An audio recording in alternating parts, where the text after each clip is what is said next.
এই বাপ, তোমরা যারা সিজদা করো না, তোমরা বলো না বাজান, বলো না এই দরদি ভাই চিৎকার করে বললাম, তুমি যদি বলো তোমার পায়ে ধরতে, আমি পায়ে ধরতে রাজি। তুমি যদি বলো তোমারে জড়িয়ে ধরে কাঁদতে, আমি কাঁদতে রাজি। তুমি বলো কেন আল্লাহর সাথে রাগ করলা? কেন আল্লাহর সাথে রাগ করলা? কেন আল্লাহর সাথে নারাজ হইলা? কেন সিজদা কপালে জুটলো না?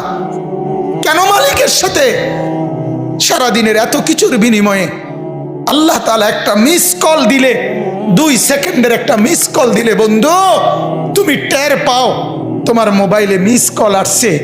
এত বড় মসজিদে 6টা মাইকের হরন দিয়া আল্লাহু আকবার বলে তোমারে ডাক দেয়, তোমার একটাবারও কানে লাগে না, বিবেকে লাগে না।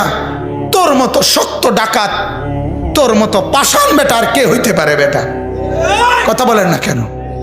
তুই ডাকাত, কত বড় ডাকাত। ওয়ায়াউমা তাকুমুস সাআতু ইউবলিসুল মুজরিমুন। আল্লাহ তাআলা বলেন যখন হাসরের মাঠ কায়েম হবে, হাসরের মাঠ যখন কায়েম হবে, নাফরমানরা, পাপীরা,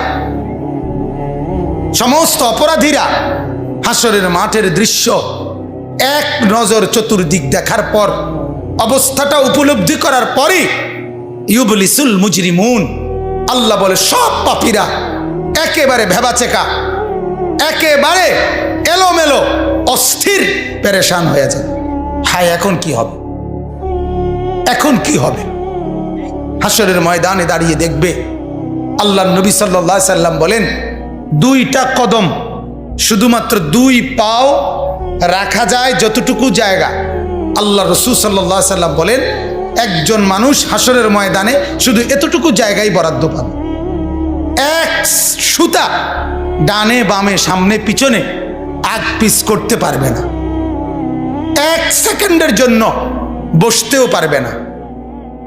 আল্লাহ তাআলা কোরআনুল কারীমের মধ্যে বলছে ইয়াউমা ইয়াকুমুন নাস লিরাব্বিল আলামিন, রব্বুল আলামিনের সামনে সবগুলো মানুষ দাঁড়িয়ে থাকবে। দাঁড়ানো দাঁড়ানো দাঁড়ানো থাকবে, দাঁড়িয়েই থাকবে।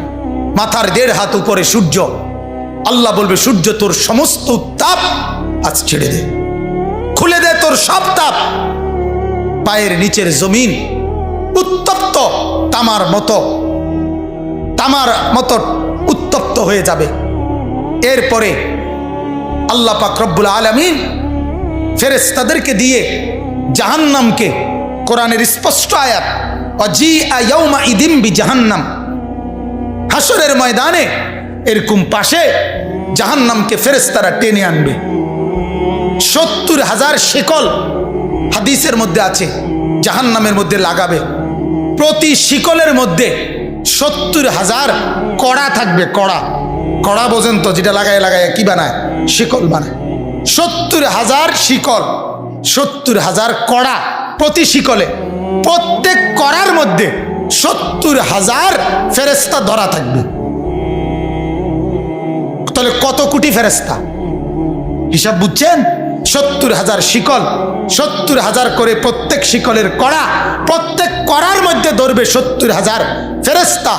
এত ভীষণ মারাত্মকের ভাবে ধরার পরেও জাহান্নাম গর্জনের সাথে ফেরেশতাদের হাত থেকে ছুটে যায়।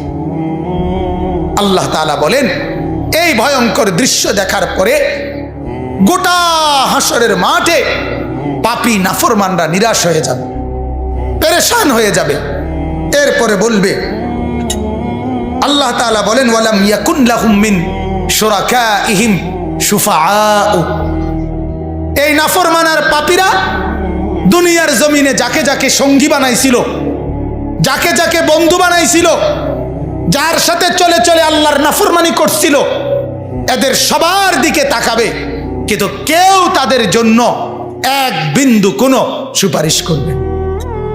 কিরে বন্ধু, একসাথেই বনবিড়ি খাইতাম, অনকুদুর কও না কি করতাম?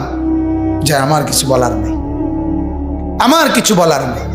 এরপরে আল্লাহ বলেন ওয়া কানু বিশুরাকাইহিম কাফিরিন। আবার প্রত্যেকটা নাফরমান নিজেই সে তার ওই বন্ধুদেরকে, ফেরেশতাদের সামনে সঙ্গীদেরকে অস্বীকার করবে। প্রথম তো তাকাবে, যখন দেখবে কেউ কোনো সহযোগিতাকারী নাই, ফেরেশতাদের সামনে যখন জিজ্ঞেস করবে, কোরআনে আছে উহশুরুল্লাযীনা যালামু ওয়া আজওয়াজাহুম, আল্লাহ ফেরেশতাদেরকে বলবে প্রত্যেকটা পাপী এবং তাকে পাপ কাজে যারা যারা সহযোগিতা করেছে তাদেরকে সহ একত্র করো। তখন ফেরেশতা যখন জিজ্ঞেস করবে তোর এই অপরাধের সঙ্গী ছিল কে বল, তখন ওই নাফরমান বলবে আমি কাউকে চিনি না, আমার সাথে কেউ ছিল না, কেউ ছিল না। আল্লাহ বলে ওই সঙ্গী তাকে অস্বীকার করবে, সে সঙ্গীকে অস্বীকার, কেউ কারোর জন্য থাকবে না, কেউ কারোর জন্য থাকবে।